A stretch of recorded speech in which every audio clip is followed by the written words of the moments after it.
Good morning, everyone. Uh, I'm teaching antennas. I was talking about basic parameters. In the continuation to previous lecture, today I am going to talk about the polarization. What is polarization? Polarization is defined as the orientation of electric field vector. The orientation of electric field vector. Now, conventionally, we take electric field as main vector. Now here, this polarization, it can be circular polarization or it can be linear polarization or it can be elliptical polarization. It is of three types. It is basically the locus of how the electric vector is varying. Now this is a polarization ellipse. If you look here, in an ellipse, there is a small length and large length. These are called as major axis and this is called as minor axis. Now, in this ellipse, what we are observing is there is a component Ex naught in a Ex direction and Ey naught in Ey direction. Now, we are defining a new term called axial ratio. It is the ratio of Ex naught and Ey naught. What is Ex naught? It is the magnitude along x direction. What is Ey naught? It is the magnitude along y direction. And the diagonal is the resultant of these two vectors. Based upon this axial ratio, we can define what type of polarization it is. So, it is classified as linear, circular. Again in circular, we have right hand circular, left hand circular. Third type is elliptical polarization. Right hand elliptical and left hand elliptical. So the main conditions for linear polarization is any one of the two components will be present. See here in case A, Ex naught is not equal to 0, Ey naught is equal to 0. Similarly, in case B, Ex naught is equal to 0, Ey naught is not equal to 0. Case C, Ex naught is not equal to 0, Ey naught not equal to 0. So this is the condition for linear polarization. Second one, circular polarization, the magnitude of two components are same, Ex naught equal to Ey naught. Third one, elliptical polarization, Ex naught is not equal to Ey naught. That means both Ex naught is present and Ey naught is also present. Elliptical polarization sometimes can become circular polarization. So based upon these two components, we are defining a parameter called as axial ratio, ratio of major axis to minor axis. See, if it is 1, it is circular. If it is greater than or less than 1, it is elliptical. If it is infinity, it is linear polarization. So based upon this, we are going to calculate polarization loss factor. This polarization is very important in antennas. Why? Because vertically polarized antennas will be receiving vertically polarized signals. Now, I want to tell you about vertical polarization. So, look here, this arrow mark indicates it is electric field and it is vertical polarization. And this arrow mark indicates it is horizontal polarization. This is electric field vector. Suppose if it is like this, inclined with some angle, then this can be divided into two components. First one is E1 and second one is E2. Based upon E1 and E2, we can define that it is elliptical or circular polarization. Okay, so this is vertical polarized antenna, and this is horizontally polarized antenna, and this is circularly polarized antenna. So here, vertically polarized antennas will receive only vertically polarized signals. Similarly, horizontally polarized antennas will receive only horizontally polarized signals. And circular polarized signals, antennas will receive both vertical as well as horizontal signals. That's why in our mobile communication, we use circularly polarized antennas. The example for vertically polarized antennas is dipole antenna, and the example for horizontally polarized antenna is Yagi-Uda antenna, generally used for television. Coming back to our PowerPoint presentation, polarization loss factor. So it determines how much loss will be there if the antenna is not properly polarized. So we need to check that the antenna is properly polarized. See here, this is a combination of two dipole antennas. They are placed like this. So if you look here,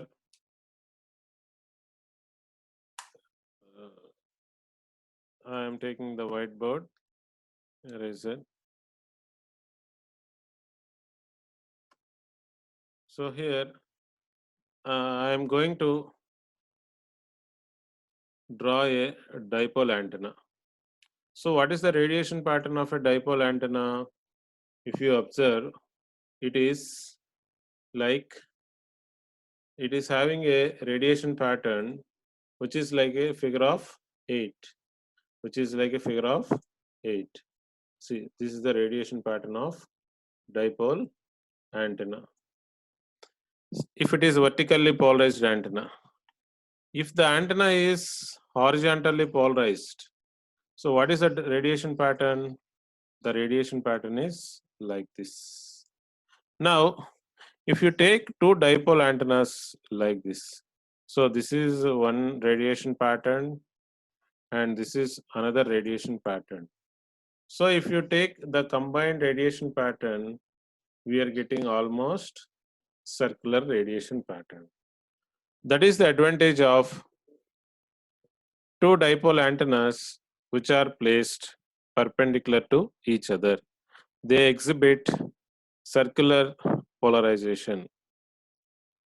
Now, this is in this diagram, you can see two dipole antennas placed perpendicular to each other, and this is connected to a television. Next parameter is input impedance. What is impedance? It is the resistance in a system where we are using alternating current. So this is the Thevenin equivalent. The antenna impedance is given by ZA equal to RA plus XA. RA is nothing but RL plus RR plus XA. What is RR? Radiation resistance, and RL is loss resistance. And XA is the reactance part associated with the impedance of the antenna. So you can see here ZA equal to RA plus J into XA. Real part is RA and imaginary part is XA. RL plus RR, it is equal to RA. Loss resistance and radiation resistance, and this is the reactance part. We need to see that the reactance will not be there by introducing suitable capacitance or suitable inductance into the antenna. So ZG indicates RG plus J into XG. RG is the resistance of the generator. ZG is the impedance of the generator. RG is the resistance of the generator, and Xg is the reactance part of the generator. From this we can calculate Ig, current in the generator. So the power radiated by an antenna is given by PR equal to half Ig square RR. Dissipated by the antenna is given by PL equal to half Ig square into RL. Power dissipated by the generator is given by Pg equal to half Ig square into Rg. So like this, we are going to calculate the power delivered to the antenna. So I think I have explained what is polarization. Here, there is a formula called Friis transmission formula, or it is also called as basic equation for transmission, or it is also called as equation for radio link. Three names: Friis transmission equation, or basic equation for transmission, or equation for radio communication link. Here, to derive this Friis transmission equation, initially we are considering an isotropic antenna, which is radiating equal in all directions. So the radiating antenna is radiating in one particular direction towards a receiving antenna, which is at a distance of r. If the antenna is at a distance of r, the power density of an isotropic antenna is given by Pt, transmitted power by surface area 4 pi r square, where Et is the radiation efficiency of the transmitting antenna. For isotropic antenna, the efficiency is 1, and for non-isotropic, the efficiency will be less than 1. So all antennas are having, all practical antennas are not isotropic antennas. So they have losses associated with them. So here we need to consider their gain also when we are considering their radiation intensity. So the radiation density of a practical antenna is Pt into Gt by 4 pi r square, where Gt is the gain of the transmitting antenna. Now, coming to the receiving antenna. While receiving, the receiving antenna is having some effective aperture. So take into consideration the effective aperture. Substituting here the relation between gain and effective aperture. So we are getting AR equal to ER dr of theta r and pi r into lambda square by 4 pi.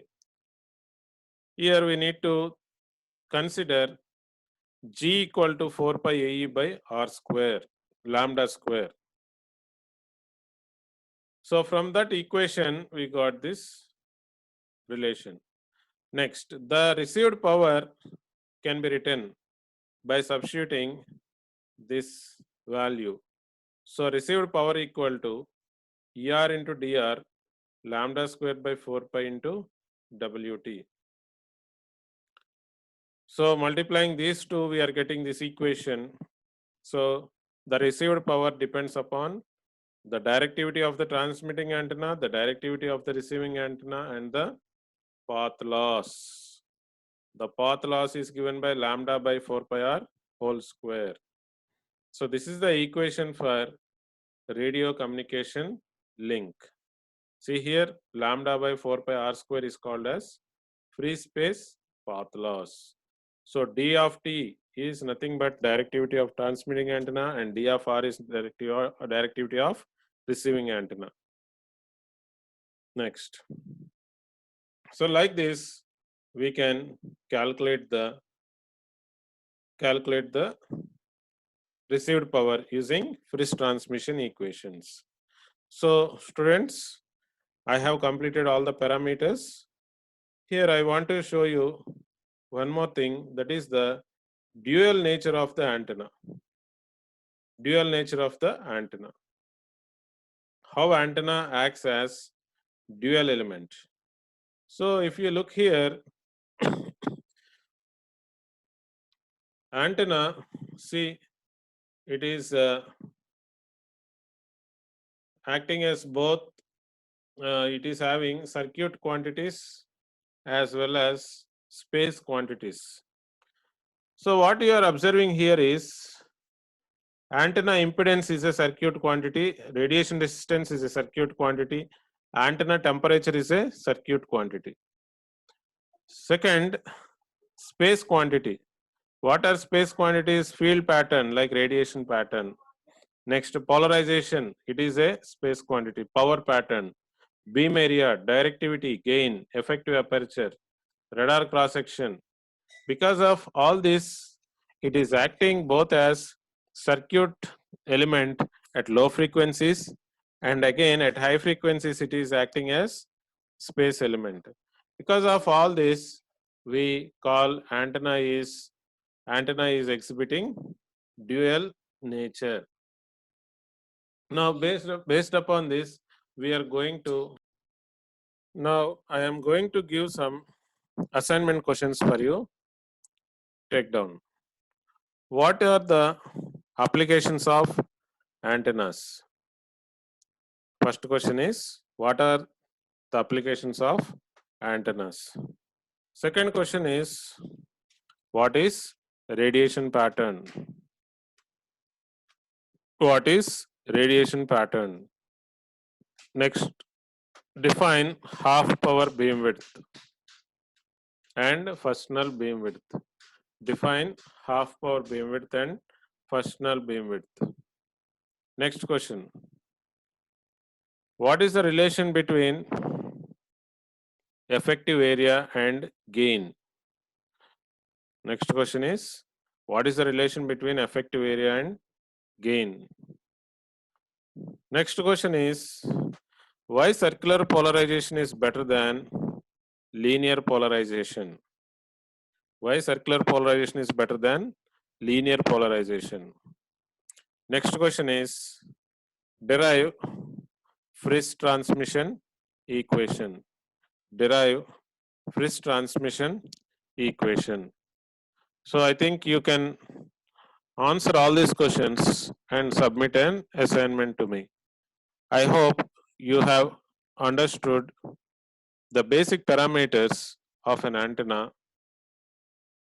If possible, if time permits, I will go to the numericals. If there is any doubt, you can contact me or you can ask me at any time. Thank you for your patient listening.